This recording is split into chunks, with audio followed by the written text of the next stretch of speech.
श्रोतेहो नमस्कार. श्रोतेहो, Alexis hospital hello doctor या live phone in कार्यक्रमात मी राधिका पात्रीकर आपणा सर्वांचं मनपूर्वक स्वागत करते. श्रोतेहो, आजच्या आपल्या हॅलो डॉक्टर या लाईव्ह फोन इन कार्यक्रमाचा विषय आहे यकृताचे विकार आणि या संदर्भात आपल्याला मार्गदर्शन करण्याकरता आमच्या आकाशवाणी नागपूरच्या टॉक स्टुडिओमध्ये सध्या उपस्थित आहेत डॉक्टर सागर पाटील. तेव्हा लिव्हर अर्थातच यकृत या संदर्भात जर का तुम्हाला काही प्रश्न विचारायचे असतील, मनामध्ये काही शंका असतील तर जरूर तुम्ही आता आम्हाला फोन करू शकता. त्यासाठी आमचे दूरध्वनी क्रमांक टिपून घ्या 252926 आणि 25345227. नागपूर बाहेरच्या श्रोत्यांनी 0712 हा STD कोड लावावा. तेव्हा कार्यक्रमाला सुरुवात करूया. डॉक्टर सागर पाटील नमस्कार. नमस्कार. आमच्या स्टुडिओमध्ये आपलं हार्दिक स्वागत. आजच्या कार्यक्रमामध्ये लिव्हरचे आजार या संदर्भात आमच्या श्रोत्यांना आपण मार्गदर्शन करणार आहात. त्यांनी विचारलेल्या प्रश्नांना उत्तरसुद्धा देणार आहात. तर डॉक्टर सुरुवात करूया. बिलकुल. डॉक्टर, लिव्हर अर्थात यकृत ज्याला आपण म्हणतो, तर हा एक मुख्य अवयव आहे पोटातला किंवा शरीरातला असं आम्हाला वाटतं. तुम्ही काय सांगाल? बरोबर. बघा, यकृत हा आपल्या शरीरातला एक महत्त्वाचा ऑर्गन किंवा अवयव आहे आणि याचं भरपूर कार्य आहे. आपल्या शरीराची जी दैनंदिन प्रक्रिया आहे ती सुरळीत चालण्यासाठी, आपल्या शरीराची प्रतिकारशक्ती जी आहे ती राखून ठेवण्याचं काम ते करतं. आपण जे काही खातो त्याचं डायजेशन किंवा कॅलरीमध्ये रूपांतर व्हायचं काम जे काय आहे त्याचं एक आपण फॅक्टरी किंवा स्टोअर हाऊस म्हणू, जे लिव्हर करत असतं किंवा यकृत करत असतं. त्याबरोबरच आपल्या शरीरामध्ये ह्या सगळ्या प्रक्रिया चालू असताना जो काही कचरा किंवा जे काही टॉक्सिक सबस्टन्स तयार होतात त्याचं निर्मूलन किंवा ते काढण्याचं कामसुद्धा लिव्हर करत असतं. हे लिव्हर किती बाय कितीचं असतं? तो बेसिकली लिव्हर हा आपल्या शरीरातला वरचा भाग आहे पोटाच्या राईट साईडला लिव्हर हे स्थित असतं. त्याचे 2 लोब असतात, राईट आणि लेफ्ट लोब लिव्हर, आणि ह्याचं काम असतं प्रामुख्याने जे मी तुम्हाला आता नमूद केलेलं आहे हे सगळं काम करणं. तर साधारण त्याचं साईज केवढा असतो? सो साधारण त्याचं जे साईज जे आहे ते मेल आणि फिमेल ह्यांच्यामध्ये वेगवेगळं असतं. आणि हे जे लिव्हर जे आहे ते साधारण प्रमाणे एक 14 ते 15 सेंटीमीटर हे लांबीचं असतं आणि ते 3 डायमेन्शनमध्ये आपण सहसा बघतो. आणि जे कुठलेही गंभीर आजार आहेत त्याच्यामध्ये त्याची एकतर साईज कमी होते किंवा ज्याला आपण सिरोसिस म्हणतो, किंवा एखादा सूज आली तर त्याची जी साईज वाढू शकते. तरी पण साधारण 15 सेंटीमीटरचं ते असतं. बिलकुल. लिव्हर म्हटल्याबरोबर त्याचे कोणते आजार आपल्याला होऊ शकतात हे प्रश्न मनामध्ये येतातच. तर लिव्हरचे मुख्य आजार कोणकोणते सांगता येतील? तो प्रामुख्याने लिव्हरचे जे काही मुख्य आजार आहेत आपण सगळ्यांनाच माहिती आहे की मद्यपान किंवा अल्कोहोल सेवन केल्यामुळे लिव्हरला सूज येते आणि त्याची हळूहळू झीज होते. तर त्याला आपण अल्कोहोलिक लिव्हर डिसीज असं म्हणतो. हा झाला पहिला. दुसरा की आजच्या सध्याच्या काळामध्ये आपण जे काही प्रामुख्याने लिव्हर रिलेटेड डिसऑर्डर बघतो ते ओबेसिटी किंवा स्थूलता, डायबिटीसचं जे वाढतं प्रमाण आहे त्याच्यामुळे जे फॅटी लिव्हर बघतो तो एक दुसरा पार्ट आहे. डॉक्टर, एक फोन आलेला आहे आपल्याला, फोन घेऊया आपण. Hello. Good morning madam. Good morning. काय नाव आपलं? मैं अमरावती से बोल रहा हूँ, सैयद मकसूद अली. जी जी कीजिए आपका सवाल. हाँ जी जी. डॉक्टर साहब से प्रश्न पूछने का है. हाँ बोलिए. लीवर का वर्क क्या है? मेरे पंजों में थोड़ी सूजन रहती है, पंजों में भी और घुटने के नीचे भी. अच्छा. उसका कंसर्न लीवर से है या कुछ और है? यस. तो जब भी पैरों में या चेहरे पे सूजन जब भी आती है तो उसके कारण लीवर, किडनी या हार्ट से भी हो सकते हैं.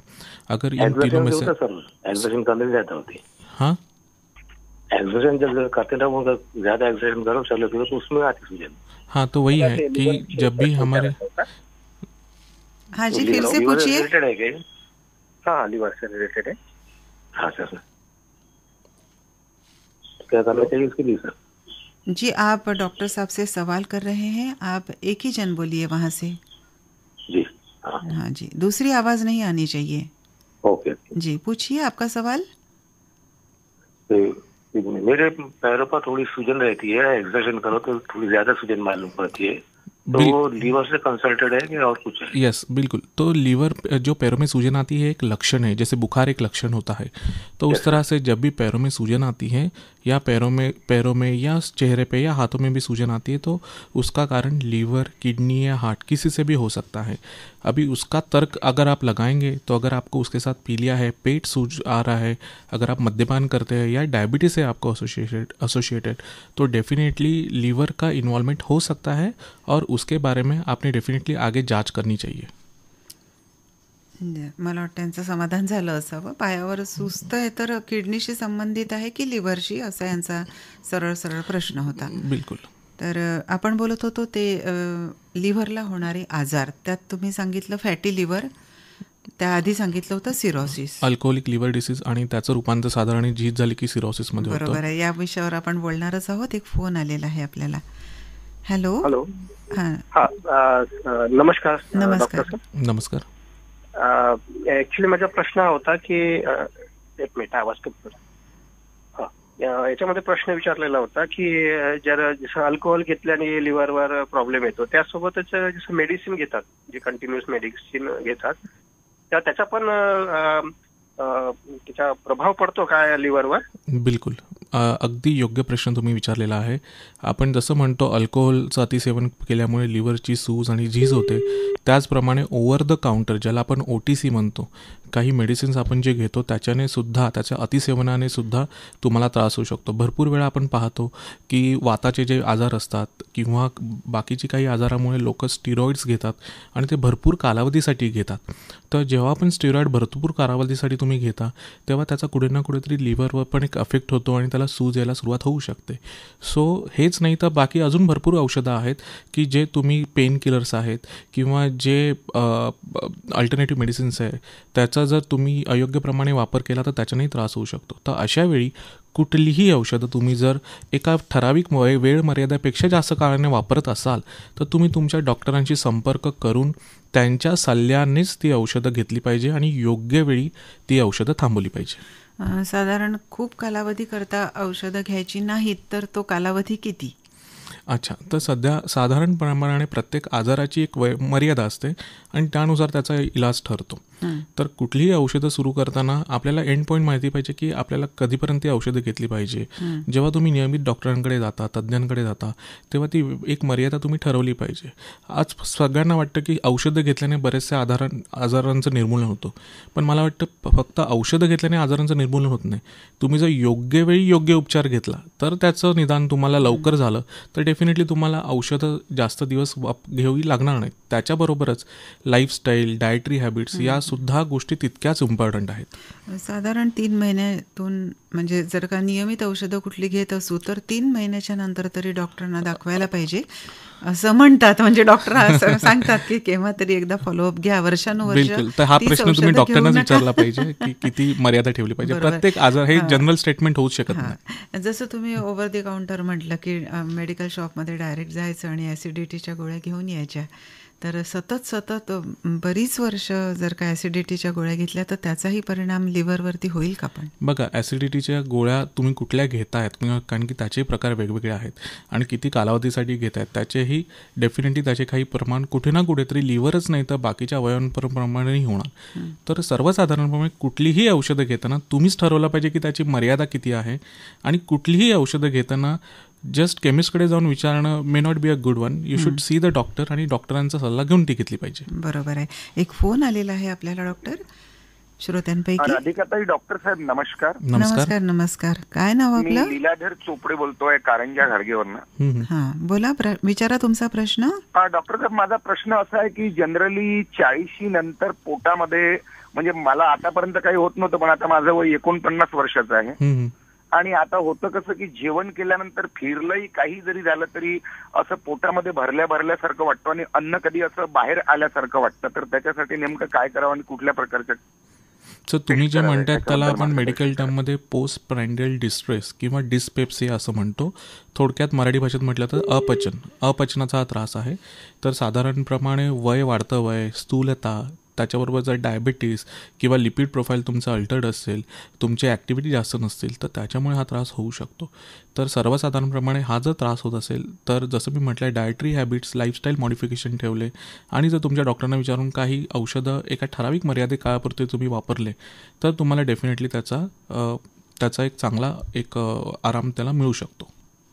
अपचनामुळे होणारा आजार आहे तो, नाही का?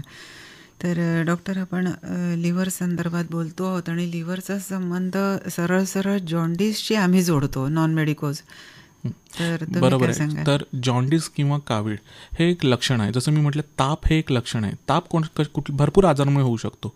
तसंच जॉन्डिसची पण लक्षणं भरपूर असतात. कावीळ, जे काही लोक म्हणतात पांढरी कावीळ, किंवा ब्लड रिलेटेड असतात काही डिसऑर्डर, ज्याच्यामुळे सुद्धा कावीळ होऊ शकते. सर्वसाधारणपणे कावीळ ही काही इन्फेक्शन असतात, like hepatitis A, B, E viruses, ह्यांचा जर जंतू संसर्ग झाला तर त्याच्याने सुद्धा कावीळ हे प्रामुख्याने लक्षण दिसू शकतं. किंवा जर लिव्हर डॅमेज होत असेल तर पोटात पाणी जमणं, भूक कमी लागणं, भूक मंदावणं, वजन कमी होणं, अशक्तपणा येणं आणि त्याच्याबरोबर कावीळ येणं, हे सुद्धा लक्षण येऊ शकतं. तर सर्वसाधारणप्रमाणे कावीळ हे लिव्हरची कमजोरी किंवा आजाराचं एक लक्षण आहे. पण त्याच्याबरोबर बाकीची काही लक्षणं आहेत, त्याच्यावरनं आम्ही एक अनुमान काढतो की हे डेफिनेटली लिव्हर रिलेटेड आहे की अनरिलेटेड आहे. असं या जॉन्डिसमध्ये, काविळीमध्ये पिवळेपणा का बरं येतो डॉक्टर? सो जॉन्डिस हा बेसिकली बिलिरुबिन, आपल्या शरीरामध्ये जे काही RBC असतात, ब्लड सेल्स असतात, त्याचं जेव्हा विघटन होतं तेव्हा त्याचं जे बाय प्रोडक्ट आहे ते बिलिरुबिन असतं. ते शरीरामध्ये लिव्हर हे त्याचं एक मेटाबॉलिझम करून ते शरीरातून काढत असतं. जेव्हा लिव्हरला सूज येते किंवा त्या प्रक्रियेमध्ये कुठे ब्लॉकेज होतो तेव्हा हे बिलिरुबिन हे त्या योग्य मार्गाने त्याचं विघटन किंवा मेटाबॉलिझम होत नाही आणि ती रक्तामध्ये साचत जाते आणि त्याच्यामुळे ती जेव्हा आपल्या शरीराभोवती ती दिसायला सुरुवात होते. साधारणप्रमाणे आपले जे डोळे आहेत ते पिवळे व्हायला सुरुवात होतात, स्किन पिवळी व्हायला सुरुवात होते, जी लघवी आहे ती पिवळी रंगाची डार्क सुरू होते. आणि त्याच्यामुळे हे जॉन्डिस जे आहे ते फक्त एक लक्षण दिसतं जेव्हा लिव्हरला कुठेतरी प्रॉब्लेम होतोय किंवा आजार होतोय. म्हणजे कावीळ हे एक लक्षण आहे. बरोबर. डॉक्टर, आपण वारंवार म्हणता आहात लिव्हरवरती सूज येणं, त्या संदर्भात आपण बोलूया, पण तत्पूर्वी एक फोन घेणार आहोत आपण. हॅलो. हॅलो, मी 14 मैलावरून दिलीप राऊत बोलतो मॅडम. हा, बोला, विचारा तुमचा प्रश्न. माझा हा प्रश्न होता का तेलकट पदार्थ जास्त खाल्ल्याने हा लिव्हरवर काही असर होतो का? सो तेलकट पदार्थामध्ये कोलेस्ट्रॉल लेवल जास्त असतात आणि त्याच्यामुळे जर तुम्ही तेलकट पदार्थाचं सेवन जास्त केलं तर डिसलिपिडेमिया किंवा कोलेस्ट्रॉल लेवल वाढल्यामुळे लिव्हरवर चरबी किंवा फॅट जमा व्हायला सुरुवात होते. आता ही जी फॅट किंवा चरबी जमते ती हळूहळू कालांतराने सूज निर्माण करायला सुरुवात करते आणि ती जर सूज कायम राहिली, त्याला आपण हिपॅटायटिस असं म्हणतो, आणि हळूहळू ती जी सूज कालांतराने तशीच राहिली किंवा त्याच्याबरोबर तुमची ओबेसिटी आहे, डायबिटीस आहे, तर ही सूज वाढण्याचं प्रमाण, एक तीव्रता वाढण्याचं प्रमाण जास्त असतं आणि त्याच्यामुळे हिपॅटायटिसचं रूपांतर हे फायब्रोसिस किंवा लिव्हर डॅमेजमध्ये होतं आणि कालांतराने ते सिरोसिसमध्ये सुद्धा रूपांतरित होऊ शकतो. आज आपण त्यालाच फॅटी लिव्हर असं म्हणतो. तर डेफिनेटली तुमच्या प्रश्नाचं उत्तर असं आहे की जर तेलकट पदार्थाचं सेवन तुम्ही जास्त केलं, मर्यादेपेक्षा जास्त ठेवलं, तर डेफिनेटली त्याचा तुमच्या लिव्हरला त्रास होणार आणि तो त्रास सूजन आणि कालांतराने डॅमेजमध्ये रूपांतरित होऊ शकतो. खूप छान सांगितलं डॉक्टर आपण. डॉक्टर, लिव्हरवर सूज येणे आणि फॅटी लिव्हर यात फरक आहे का? हो, लिव्हरवर सूज येणे, फॅटी लिव्हर, जसं आता मी म्हटलं फॅटी लिव्हर, आपण आज या टर्ममध्ये फॅटी लिव्हर जेव्हा असतं ह्याची प्रामुख्याने 2 कारणं असतात. एक असतं अल्कोहोल रिलेटेड फॅटी लिव्हर, मद्यसेवनामुळे, ज्याला आपण अल्कोहोलिक फॅटी लिव्हर म्हणतो, आणि दुसरा आहे non alcoholic fatty liver disease किंवा NAFLD, जे अल्कोहोल न घेतलेल्या लोकांमध्ये सुद्धा प्रामुख्याने दिसतं. तर जसं हे फॅट जमा तिथे होतं ते शांत बसत नाही, तिथे सूज करायला भरपूर काही मेकॅनिझम आहेत मॉलिक्युलर लेवलवर की ज्याच्यामुळे तिथे कालांतराने सूज व्हायला सुरुवात होते आणि त्याचं रूपांतर सूजेचं, लिव्हरची सूज किंवा हिपॅटायटिस, अल्कोहोलिक हिपॅटायटिस किंवा नॅश म्हणतो मी त्याला, नॉन अल्कोहोलिक स्टिॲटो हिपॅटायटिस. स्टिॲट म्हणजे फॅट आणि हिपॅटायटिस म्हणजे सूज. अल्कोहोल नसताना पण जी फॅट तिथे जमा होऊन त्याची जी सूज होते ती आहे. सो बेसिकली हा एक स्पेक्ट्रम आहे जिथे तुम्ही एकाचं रूपांतर दुसऱ्यात आणि दुसऱ्याचं रूपांतर तिसऱ्यात होतं. फॅटी लिव्हर, त्याच्यानंतर सूज, आणि सूज ही जास्त दिवस कायम राहिली किंवा ती वाढत गेली तर त्याचं रूपांतर फायब्रोसिस किंवा डॅमेजमध्ये होतं. आणि ही सूज जर कायम राहिली किंवा डॅमेज कायम राहिलं किंवा वाढत गेलं तर एंड टर्मिज त्याचं सिरोसिसमध्ये रूपांतर होतं. डॉक्टर, आपण उपचारासंदर्भात नंतर बोलूया. सुरुवातीला आपण आपलं लिव्हर खराबच होऊ नये यासाठी काय काय काळजी घेऊ शकतो ते सांगा. बिलकुल. तर prevention is always better than cure, आपण हे नेहमीच मानतो. आणि जसं आपण जेव्हा जाण्याचा प्रयत्न केला की हे फॅटी लिव्हर किंवा लिव्हर डिसीज हे का होतात, हे एकदा आपल्याला माहिती पडलं की आपण ते का होऊ नये त्याचा आपण प्रयत्न करतो. तर जसं मी म्हटलं की स्थूलता, ओबेसिटी, 2 डायबिटीस, वाढतं वय किंवा त्याच्याबरोबर लिपिड प्रोफाईल जर जास्त असेल, तुमची अनावश्यक औषधांची सेवन जास्त असतील किंवा त्याच्याबरोबर बाकीचे आजार असतील लाईक हिपॅटायटिस बी किंवा सी, किंवा त्याच्याबरोबर डायबिटीज, हायपरटेन्शन असेल, मद्यपान सेवन तुम्ही करत असाल, तर हे सगळे रिस्क फॅक्टर आहेत. तर तुम्ही ह्यांच्याकडे लक्ष दिलं पाहिजे. बघा, वाढतं वय तुम्ही बदलू नाही शकत, पण बाकीच्या गोष्टींवर तुम्ही नक्कीच नियंत्रण करू शकता. एक फोन आलेला आहे आपल्याला श्रोत्यांपैकी. हॅलो. नमस्कार मॅडम. नमस्कार. नमस्कार. नमस्कार. कुठून बोलता आहात? काय नाव आपलं? मी विवेक केन्नरवार, नागपूर येथून बोलत आहे मॅडम. हा, बोला. मला एक प्रश्न असा विचारायचा आहे की एक कॅटेगरी आहे non steroidal anti inflammatory drug, त्याच्यामध्ये प्रामुख्याने पॅरासिटामॉल हा जो ड्रग आहे हा हेपॅटो टॉक्झिक आहे, बरोबर आहे. तर मोठ्या प्रमाणामध्ये मी फार्मासिस्ट आहे आणि काउंटरवरून डोलो किंवा पॅसिमॉल, कॅल्पॉल हे खूप मोठ्या प्रमाणात लोक खाऊ राहिले आहेत. तर त्याचा काय परिणाम होतो, म्हणजे किती ड्युरेशन पर्यंत जर खाल्लं ते टॅबलेट किंवा ड्रग तर लिव्हरवर काय त्याचा परिणाम होतो?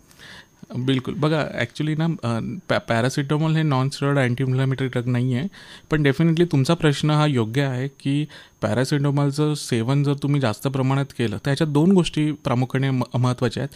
तुम्ही एकावेळी किती गोळ्या खाता, म्हणजे एकावेळी त्याचं जर जास्त सेवन केलं तुम्ही किंवा तुम्ही किती मर्यादित वेळेपर्यंत खाता, तर त्या 2 गोष्टींनी डेफिनेटली लिव्हरवर सूज येऊ शकते.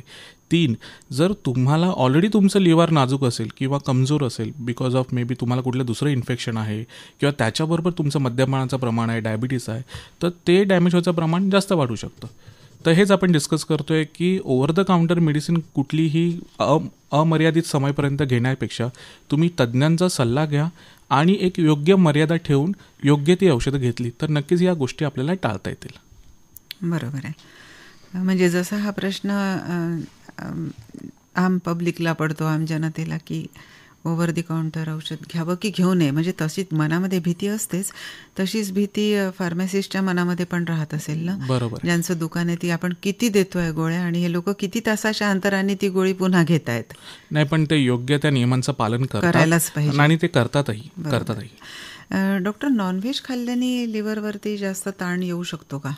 आता नॉनव्हेजमध्ये सुद्धा तुम्ही कुठलं नॉनव्हेज खाताय, म्हणजे ते कुठल्या प्रकारचं आहे आणि कसं तुम्ही खाताय, म्हणजे ते डबल फ्राय आहे किंवा तेलात तळलेलं आहे किंवा ते उकडलेलं किंवा बॉइल्ड आहे, त्याच्यावर सुद्धा निर्भर करतं. असं एक फोन घेऊया डॉक्टर, नंतर आपण चर्चा करूया.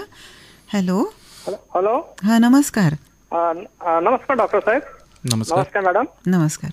माझा प्रश्न असा आहे की जसं ज्यांना कावीळ होतो किंवा पिलिया होतो, काही जॉइंटिस म्हणतात ते, परंतु हल्दी जेव्हा खातात त्यांना मग काही तकलीफ होतो का त्याला पिलियामध्ये? बघा, जेव्हा पण पेशंट माझ्याकडे कावीळने येतात तेव्हा माझा बहुतांश वेळ तुम्ही काय चुकीचं करता हे समजावण्यात जातं. तर त्यातली एक चुकीची पद्धत जे तुम्ही आता म्हणताय ते, हळदीचा दोष फक्त एवढाच आहे की तिचा रंग हळदीचा आहे, बस. बाकी त्याचा कावीळशी काही संबंध नाही. कावीळ झालेल्या लोकांनी हळद खाऊ नये असं काही नाही आहे. असं काही नाही आहे. हे एक मिसअंडरस्टँडिंग आहे आणि मला असं वाटतं की हळद किंवा बाकीच्या सगळ्या जेवणाचं, इनफॅक्ट मी तुम्हाला हे एक सांगू शकतो की जेव्हा लिव्हर डॅमेज होतं आणि रिकव्हरी फेजमध्ये सुरुवात होते तर लिव्हरला आहाराची, चांगल्या कॅलरीची गरज असते आणि त्यावेळी जर तुम्ही बंधनं पाळली, हे नका खाऊ ते नका खाऊ, तर त्यावेळी तुम्ही डायटरी तुम्ही स्वतःवर रिस्ट्रिक्शन आणता आणि लिव्हरची रिकव्हरी करण्यात तुम्ही इनफॅक्ट बाधा आणता. तर अशा वेळी मला असं म्हणायचं आहे कुठलेही ही बंधनं पाळू नका आणि हळदीला कुठेही दोष देऊ नका. हळदीचे खूप चांगले उपाय आहेत आणि ते तुम्ही लक्षात ठेवलं पाहिजे. आणि एक फोन घेणार आहोत आपण डॉक्टर. हॅलो. नमस्कार मॅडम. नमस्कार. काय नाव आपलं? बोलतोय मी भंडाऱ्यावरनं बोलतो आहे, रमेश. हा, बोला. मला एक विचारायचं होतं की लिव्हर जे खराब होतं त्याच्यामध्ये डॉक्टर जे लिव्हर फंक्शन टेस्ट सांगतात LFT, तर त्या टेस्टमध्ये नेमकं काय आपल्याला त्याच्यामध्ये समजतं की आपलं लिव्हर चांगलं आहे, योग्य आहे, काय त्याच्यामध्ये आहे? बिलकुल. तर लिव्हर फंक्शन टेस्टमध्ये आपण 3 गोष्टी बघतो. एक बिलिरुबिन, 2 एन्झाईम लेवल म्हणजे ज्याला आपण SGPT HGOT लेवल म्हणतो, आणि तिसरं अल्ब्युमिन. तर बिलिरुबिन म्हणजेच कावीळ, ज्याचे आपण आतापर्यंत डिस्कशन करत होतो. जर बिलिरुबिन लेवल किंवा कावीळ वाढली असेल तर ते एक लिव्हर आजाराचं एक लक्षण आहे. HGOT म्हणजे जे एन्झाईम लेवल आहे. जेव्हा पण लिव्हरला सूज किंवा डॅमेज होतं तेव्हा हे एन्झाईम लेवल वाढायला सुरुवात होते. आता ते ज्या प्रमाणात वाढतात त्याच्यावरनं आम्ही अनुमान लावतो की तुम्हाला व्हायरल हिपॅटायटिस आहे का, फॅटी लिव्हर आहे किंवा फक्त एक इन्फेक्शन आहे. तर त्या वाढत्या लेवलवर आम्हाला एक अंदाज बांधता येतो की एक त्याची तीव्रता किती आहे आणि दोन त्याचं कारण काय आहे. आणि तिसरं म्हणजे जे फंक्शन लिव्हरचं बघतो आपण ते आहे अल्ब्युमिन. अल्ब्युमिन हे खूप इम्पॉर्टंट फंक्शन आहे. जर अल्ब्युमिन लेवल कमी होत असेल तर आम्हाला एक अंदाज बांधता येतो की खूप दिवसापासून हा आजार चालू आहे. तर या 3 गोष्टींचा एक आम्ही एक कॉमन विचार करून डिसाईड करतो की तुम्ही कुठल्या दिशेने तुमचा आजार चाललेला आहे. यांचं समाधान झालं असावं. यानंतर आणखी एक फोन आलेला आहे आपल्याला. हॅलो हॅलो, नमस्कार मॅडम. नमस्कार. नमस्कार सर. मला एक प्रश्न विचारायचा होता की मला फॅटी लिव्हर आहे, त्याच्या समोर काही पुढे त्रास होईल का? तर मी आता आपण हेच डिस्कस करत होतो की फॅटी लिव्हरचं स्पेक्ट्रम तुम्हाला नेमकं फक्त फॅटी लिव्हर आहे का त्या फॅटी लिव्हरमध्ये ऑलरेडी सूज तयार झालेली आहे का त्याचं डॅमेजमध्ये रूपांतर झालं आहे. तर हे जाणून घेणं सर्वात महत्त्वाचं आहे. तर हे कसं कळतं, तर सोनोग्राफीमध्ये तर आपल्याला कळूनच जातं की लिव्हरला सूज किती आहे. 2 लिव्हर फंक्शन टेस्ट जे आत्ताच एका श्रोत्यांनी विचारलं होतं तर ते टेस्ट आम्ही विचारतो आणि त्याच्यात आम्हाला कळतं की तुमची कावीळ येते का किंवा तुमचे एन्झाईम लेवल वाढले आहेत का, अल्ब्युमिन लेवल कमी आहे का. 3 त्याच्याबरोबर आम्ही एक फायब्रोस्कॅन नावाची टेस्ट करतो. त्याच्यामध्ये आम्हाला कळून जातं की लिव्हरला सूज किती आहे आणि लिव्हरला डॅमेज किती आहे. त्याच्यामध्ये एक TE लेवल असते आणि KPA लेवल असतं. त्याच्याने आम्हाला कळून जातं ते 2. तिसरं त्याच्याबरोबर आम्ही बाकीचे आजार तुम्हाला आहेत की नाही आणि ते आजार असेल तर ते कंट्रोलमध्ये आहे की नाही. फॉर एक्झाम्पल तुम्हाला लिपिड लेवल तुमचे वाढले आहेत का, डायबिटीस आहे का, त्याच्याबरोबर तुम्हीच नाही इतर पेशंट कोणी मद्यपान वगैरे करताय का. तर त्या गोष्टींचाही सारासार आम्ही विचार करतो. फक्त तुम्ही आल्यानंतर क्लिनिकल एक्झामिनेशन आणि काही लॅब टेस्टमध्ये आम्हाला कळून जातं की तुम्ही कोणत्या स्टेजवर आहे आणि त्या स्टेजवरनं आम्ही डिसाईड करतो की तुम्हाला कोणती ट्रीटमेंट दिली गेली पाहिजे. म्हणजे सतर्कता बाळगणं गरजेचं आहे. एक फोन घेऊया डॉक्टर. हॅलो. हां, हॅलो, नमस्कार. काय नाव आपलं, कुठून बोलता आहात? हॅलो, हा डॉक्टर साहेब नमस्कार. मॅडम नमस्कार. नमस्कार. मी दांडेवाडीवरून संजय बोरकर बोलतो. माझी अशी हे आहे की पोटापासून जो खालचा भाग आहे पुरा गरम लागतो आणि हे तळवे पण गरम लागतात आणि पोट असं म्हणजे जास्त खाल्ल्याबरोबर असं अन्न म्हणजे हे नाही होत. मागे डॉक्टरांनी मला म्हटलं होतं का तपासून घ्या, माझ्या BP, शुगर, हायग्लोबिन हे बराबर नील आहे मॅडम. पण डॉक्टर साहेब नील आहे पण कॅल्शियम जो आहे 8.8 असं आहे. बिलकुल. तर तुम्ही जे म्हणताय त्याचा रिलेशन हे अपचनाशी पण राहू शकतं. भरपूर वेळा विटॅमिन D किंवा B12 लेवल कमी असेल तर त्याच्यामध्ये सुद्धा अशा प्रकारचे त्रास उद्भवू शकतात. तर मला असं वाटतं की काही बेसिक इन्व्हेस्टिगेशन तुम्ही केले पाहिजेत आणि त्यानुसार तुमच्या डॉक्टरांनी जे औषध देतील आणि लाईफस्टाईल मॉडिफिकेशन केलं तर तुम्हाला त्याचा चांगला एक उपाय होऊ शकतो. आपल्या स्वतःचं शरीर काय बोलतंय हे जर का आपण ऐकलं तर निश्चितच आपण ताबडतोब डॉक्टरांकडे जाऊ शकतो. जर तेच नाही ऐकलं तर स्वतःच सहन करत राहतात पुष्कळ लोक आणि नंतर मग एकदम जेव्हा लक्षात येतं तेव्हा आजार खूप पुढे गेलेला असतो. डॉक्टर, आपण नॉनव्हेजविषयी बोलत होतो. प्रामुख्याने आपल्या विदर्भात तरी मटन, चिकन आणि फिश हे 3 प्रकार जास्त खाल्ले जातात. बाकी पण काही खात असतील पण जास्त लोक हे खातात. तर ह्याचा लिव्हरवरती काय काय दुष्परिणाम होऊ शकतो? तर फिश जनरली जसं मी म्हटलं तर तुम्ही तळून ते घेतायत की तुम्ही उकडून किंवा बॉईल्ड घेतायत. तर तेलाचं प्रमाण किती वापरताय तुम्ही, कोणतं तेल वापरता आहेत आणि किती वेळ तळताय तुम्ही, तर त्याच्यावरनं ठरतं की ते कोलेस्ट्रॉल लेवल किती वाढवतं. एक स्किन ऑफ म्हणजे जे आपण रेड मीट म्हणतो आणि त्याचं जे स्किन असतं ते डेफिनेटली कोलेस्ट्रॉल लेवल खूप वाढवतं.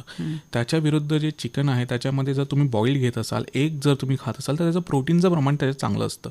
इवन फिशमध्ये सुद्धा ओमेगा फॅटी ॲसिड किंवा प्रोटीन लेवल्स हे चांगले असतात. तर पद्धती तुमची बनवण्याची काय आहे, किती फ्रिक्वेंटली तुम्ही खाता, तर त्याच्यावर सुद्धा या गोष्टी अवलंबून असतात. एक फोन आलेला आहे आपल्याला. हॅलो. हा मॅडम नमस्कार. एक प्रश्न होता. एक लिव्ह 52 नावाचं एक हिमालय ड्रग कंपनीचं औषध आहे, टॅबलेट आणि सायरप पण येते त्याचा. तर हे खूप मोठ्या प्रमाणात डॉक्टर लोक पण लिहून देतात आणि लोक पण खातात. त्याचा खरंच त्याचा इफेक्ट होतो का लिव्हरसाठी, लिव्हर टॉनिक म्हणून? बघा, ॲक्च्युली कुठल्याही औषधाबद्दल मी कुठलाही कमेंट देऊ शकत नाही सध्या तुम्हाला, पण मला असं वाटतं की साधारण तुम्ही कुठलीही औषधं घेता तेव्हा ती स्वतः न निर्णय घेता तुमचे जे काही डॉक्टर असतील, योग्य डॉक्टर असतील, त्यांना विचारून तुम्ही ती औषधं घेतली पाहिजेत. जस्ट कुठल्याही ॲडव्हर्टाईज चालू आहेत म्हणून कुठलीही औषधं न घेता तुम्ही योग्य तज्ज्ञांचा सल्ला घेऊन ती घेतली तर त्याचा तुम्हाला चांगला इफेक्ट होईल असं मला वाटतं. डॉक्टर, लिव्हर खराब झालं किंवा डॅमेज झालं असं आपण म्हणतो, तर काय उपचार करता तुम्ही त्यावेळेला? सो लिव्हर जेव्हा खराब होतं तेव्हा पहिली गोष्ट तर लिव्हर खराब होऊ नये ह्याची काळजी घेतली पाहिजे. जे आपण प्रिव्हेंटिव्ह मेजर मी तुम्हाला म्हटलं ते सगळे आपण पाहिले पाहिजेत. आपण ऑपरेशन संदर्भात थोडं बोलूया. एक फोन घेऊया तत्पूर्वी. बिलकुल बिलकुल. हॅलो. हॅलो. हां, नमस्कार मॅडम. आवरक्ताची जी डिसेंट्री लागते ते लिव्हर खराबचं लक्षण आहे का? आवरक्ताची डिसेंट्री जी आहे त्याची कारणं भरपूर असतात. काही आजार असतात ज्याचं इन्फेक्शन होतं, त्याला आपण इन्फेक्टिव्ह कोलायटिस म्हणतो. काही आजार असतात ज्याच्यामध्ये आतड्याला सूज येते, ज्याला आम्ही अल्सरेटिव्ह कोलायटिस म्हणतो, ज्याच्यामध्ये सुद्धा आवरक्ताची डिसेंट्री होऊ शकते. लिव्हर जेव्हा खराब होतं तेव्हा रक्त पातळ होतं. क्लॉटिंग फॅक्टर्स किंवा रक्त गोठण्याची जी प्रक्रिया असते ती सर्वसाधारणप्रमाणे कमी होऊन जाते आणि त्याच्यामुळे सुद्धा कधीकधी संडासातनं किंवा शौचातनं रक्त येऊ शकतं किंवा शौच काळ्या रंगाची येऊ शकते.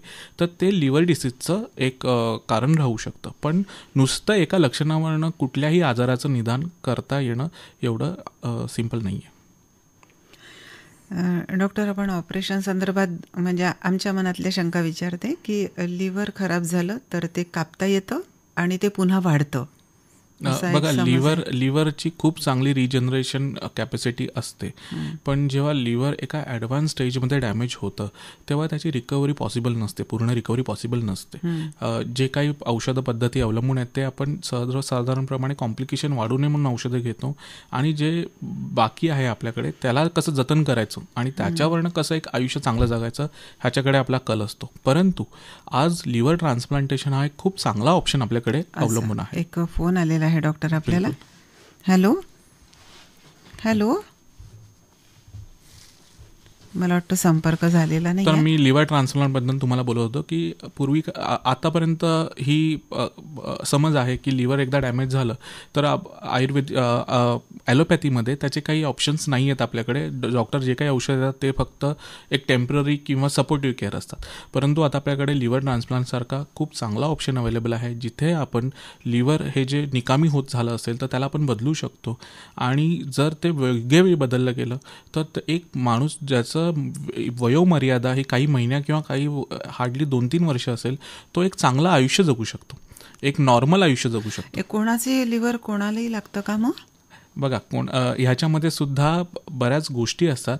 एक तर 2 प्रकारे आपण हे करू शकतो, ज्याला आपण DDLT म्हणतो. जर कोणी दान केलं, जर अकस्मात मृत्यू झाला, नाही तेच आहे तुम्ही, अकस्मात मृत्यू झाला, यंग पेशंट असेल आणि त्याने जर लिव्हर दान केलेलं असेल तर ते लिव्हर कोणत्या तरी गरजू व्यक्तीला मिळून त्याचं यकृत प्रत्यारोपण किंवा लिव्हर ट्रान्सप्लांटेशन होऊ शकतो. त्याला आपण DDLT असं म्हणतो. एखाद्या पेशंटला लिव्हरचा आजार आहे आणि त्याच्या घरच्यांनी जे ब्लड रिलेशनमध्ये आहे किंवा पत्नी आहे, मुलगा आहे किंवा मुलगी आहे, ते जर लिव्हर द्यायला तयार असेल, ब्लड ग्रुप मॅच होत असेल तर त्यांचंही लिव्हर आपण त्यांना दान करून म्हणजे एक अराउंड 1/3 लिव्हर त्यांना दिलं जातं आणि त्याच्यानंतर देणारा जो आहे ज्याला आपण डोनर म्हणतो, दाता, त्याचं लिव्हर हे 3 ते 4 आठवड्यामध्ये रिजनरेट होतं. जे आपण आता तुम्ही म्हणता की लिव्हर पुन्हा वाढतं तर ते त्याचंही लिव्हर तिथे वाढतं आणि हे जे लिव्हर दान केलेलं आहे त्याच्यामुळे ते जे लिव्हर आहे ते सफिशियंट आहे की त्या पेशंटचं एक पुढचं आयुष्य नॉर्मलिसीमध्ये जायला. असं. हां. म्हणजे लिव्हर ट्रान्सप्लांटेशन होऊ शकतं. आणि जर का बाकी जसं एक शेवटचा प्रश्न विचारते डॉक्टर, वेळ संपत आली आहे, लिव्हर सिरोसिस कॅन्सरमध्ये कन्व्हर्ट होऊ शकतं का? बिलकुल. बघा, जिथे पण डॅमेज होतं तिथे रिजनरेशन म्हणजे विघटन प्रघटन होत असेल तर तिथे ॲबनॉर्मॅलिटी फॉर्म होऊन त्याचं कॅन्सरमध्ये रूपांतर होऊ शकतं. हिपॅटोसेल्युलर कार्सिनोमा हे लिव्हर सिरोसिसमध्ये कॉमनली दिसू शकतं, स्पेशली जर हिपॅटायटिस B, C चे आजार कुठले त्याच्याबरोबर असतील तर आजच्या घडीला जर हे आजार पकडले गेले योग्य वेळी तर त्याचा योग्य उपचार आपण करू शकतो. खूप चांगल्या योग्य पद्धती अस्तित्वात आहेत. रादर जर एका लेवलच्या वर पण डॅमेज गेलं तर आपण ट्रान्सप्लांटेशन सुद्धा ऑप्शन अवलंबून आपल्याकडे आहे ऑप्शन. आणि मी तर मानतो की liver transplantation should not be last option. जर तुमचं लिव्हर डॅमेज असेल तर you should consider liver transplantation as a first option because that is the best option. त्याच्यामुळे जर लिव्हर सिरोसिस किंवा डॅमेज असेल तर या गोष्टीचा विचार केला पाहिजे. डॉक्टर सागर पाटील, खरोखर विषय खूप मोठा आहे. बरेच प्रश्न तसेच राहून गेलेले आहेत. पुढच्या कार्यक्रमात जरूर आपण त्यावरती चर्चा करूया. डॉक्टर सागर पाटील, आज आपण इथं आलात आणि आम्हाला मार्गदर्शन केलं त्याबद्दल खूप खूप धन्यवाद. श्रोते हो, आजच्या अलेक्सिस हॉस्पिटल हॅलो डॉक्टर या लाईव्ह फोन इन कार्यक्रमाचा विषय होता यकृताचे विकार आणि या संदर्भात आपल्याला मार्गदर्शन केलं डॉक्टर सागर पाटील यांनी. आजच्या या कार्यक्रमाकरता आम्हाला तांत्रिक सहाय्य मिळालं नंदकिशोर पोकळे, मानसी रागीट आणि विवेक घोरमाडे यांचं. या कार्यक्रमाचे सादर करते सचिन लाडोळे. आता मी राधिका पात्रीकर डॉक्टर सागर पाटील यांच्या समवेत आजच्या पुरता तुमचा निरोप घेते. पुन्हा भेटणारच आहोत पुढच्या कार्यक्रमात. तोपर्यंत नमस्कार. धन्यवाद.